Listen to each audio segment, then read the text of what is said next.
राज्यात पुढील 3 दिवस हवामान खात्याने पावसाचा इशारा दिला आहे। काही ठिकाणी गारपिटीसह पाऊस होणार आहे तर काही ठिकाणी मुसळधार पाऊस असल्याचं हवामान खात्याचं म्हणणं आहे। सर, आपल्यासोबत आयएमडीचे प्रमुख आहेत होसाळीकर सर। सर, काय नेमकी राज्याची आता परिस्थिती आहे? 3 दिवस पावसाचा इशारा दिला आहे। गेले 3-4 दिवसापासून हवामान विभाग महाराष्ट्रातल्या बदलणाऱ्या हवामानाबद्दल अपडेट्स देत आहे आणि काल आलेल्या अपडेटनुसार आणि आज जे मॉडेल गायडन्स जे दर्शवत आहे त्यानुसार 26 तारीख म्हणजे आजचा दिवस, 27 आणि 28 या 3 दिवस राज्यामध्ये खास करून राज्याच्या आतल्या भागामध्ये हवामान सक्रिय असण्याची शक्यता खूप जास्त आहे।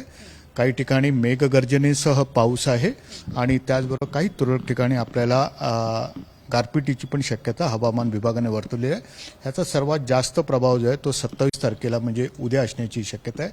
28 तारखेनंतर त्याचा प्रभाव जो आहे तो हळूहळू कमी होणार आहे, पण या 3 दिवस मला असं वाटतं की हवामान विभागाच्या इशाऱ्यांकडे सर्वांनी लक्ष देणं गरजेचं आहे। साधारण कोणकोणत्या जिल्ह्यात जास्त पाऊस असण्याची शक्यता आहे? कोणत्या भागात जास्त पाऊस पडण्याची शक्यता आहे? आपल्याकडे राज्यातले जो इंटिरियर भाग आपण म्हणतो तर त्याच्यामध्ये मध्य महाराष्ट्र, त्याच्यामध्ये उत्तर मध्य महाराष्ट्र, खास करून मराठवाड्यातले, मध्य मराठवाड्यातले काही जिल्हे आणि त्याचबरोबर विदर्भातले उत्तरेकडचे काही जिल्हे आपल्याकडे दिसतील। जर का आपण नकाशाद्वारे जर का समजून घेण्याचा प्रयत्न करू तर या ठिकाणी आपल्याला हा महाराष्ट्राचा नकाशा दिसतोय आणि काही ठिकाणी आपल्याला पिवळे रंग दिसत आहेत, काही ठिकाणी हिरवे रंग दिसत आहेत।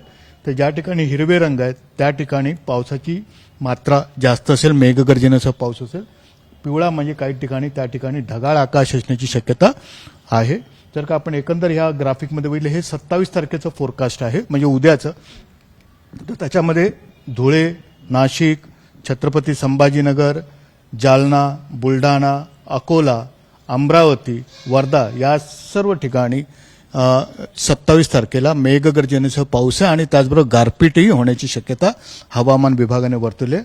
त्याचबरोबर जे बाकीचे जे जिल्हे आहेत जसं बीड आहे, त्याच्यानंतर या सर्व जिल्ह्यांमध्ये, त्याच्यानंतर यवतमाळ आहे, वर्धा आहे, नागपूर आहे, चंद्रपूर आहे, या सर्व जिल्ह्यांमध्ये मेघगर्जनेसह, परभणी या सर्व जिल्ह्यांमध्ये मेघगर्जनेसह पाऊस आपल्याला अपेक्षित आहे। तर हे जे 3 सब डिव्हिजन्स आहेत, मध्य महाराष्ट्र, मराठवाडा आणि आपला विदर्भ, तर याच्यातल्या जिल्ह्यांमध्ये आपल्याला हा प्रभाव दिसण्याची शक्यता आहे आणि याचबरोबर सोसायटीचा वारा असेल आणि त्याचबरोबर काही ठिकाणी विजांचा कडकडाट असेल। त्यामुळे अशा प्रकारचे ज्यावेळी हवामान असतं त्यावेळी शक्यतो बाहेरची कामं असतील तर ती त्याच्याकडे काळजीपूर्वक बघणं गरजेचं आहे। साधारण पाऊस आता या सगळ्या सीझनमध्ये पाऊस पडण्याची कारणं काय असू शकतात? मग जर का परत एकदा आपण या ग्राफिक्सकडे बघूया तर ह्या सर्वसाधारणतः हा जो महिना असतो म्हणजे ज्याला आपण हिवाळ्याचा महिना म्हणतो, तर त्याच्यामध्ये राज्याकडे आपल्याकडे अशी काही आकडेवारी आहे की ज्याच्यामध्ये राज्यामध्ये गारपीट किंवा मेघगर्जनेसह पावसाची शक्यता असते। तर एकंदरच असं झालंय की उत्तर भारतामध्ये एक पश्चिमी प्रकोप ज्याला आपण म्हणतो की प्रक्षोभ म्हणतो, जो WD म्हणजे वेस्टर्न डिस्टर्बन्स आहे, तो उत्तरेकडून येणारे थंड आणि कोरडे वारे आणि दक्षिणेच्या भागातून येणारे, बंगालच्या उपसागरातून येणारे दमट आणि उष्ण वारे, हे दोन्ही वारे महाराष्ट्रावरती विरुद्ध दिशेने येण्याची जी शक्यता निर्माण झाली आहे त्याच्यामुळे अशा प्रकारचं जे एक स्थिती आहे पुढचे 3 दिवस असण्याची शक्यता आहे। अर्थात उद्याचा दिवस आपल्याला थोडंसं जास्त त्याच्याकडे बघण्याची गरज आहे। सर, शेतकऱ्यांवर काय होऊ शकतो परिणाम? एक आहे की आता हा जो हंगाम आहे याच्या ठिकाणी जो रब्बी हंगामाची जी पिकं आहेत ती काही ठिकाणी फ्लॉवरिंग स्टेजला आहेत, काही ठिकाणी ती काढणीला पण आलेले आहेत। त्यामुळे एक गोष्ट आहे की जर का मेघगर्जनेसह पाऊस जो असतो तो हायली लोकलाइज्ड असतो, फक्त काही विशिष्ट ठिकाणी पडतो पण त्याची तीव्रता जास्त असते। त्यामुळे उभ्या पिकांना किंवा फ्लॉवरिंगच्या स्टेजला आलेल्या पिकांना त्याचा त्रास होऊ शकतो। दुसरी गोष्ट, वारे जोरदार असतील, 40 ते 50 किलोमीटरच्या वेगाने वारे असतील तर त्यावेळी पिकांना संरक्षण देणं गरजेचं आहे।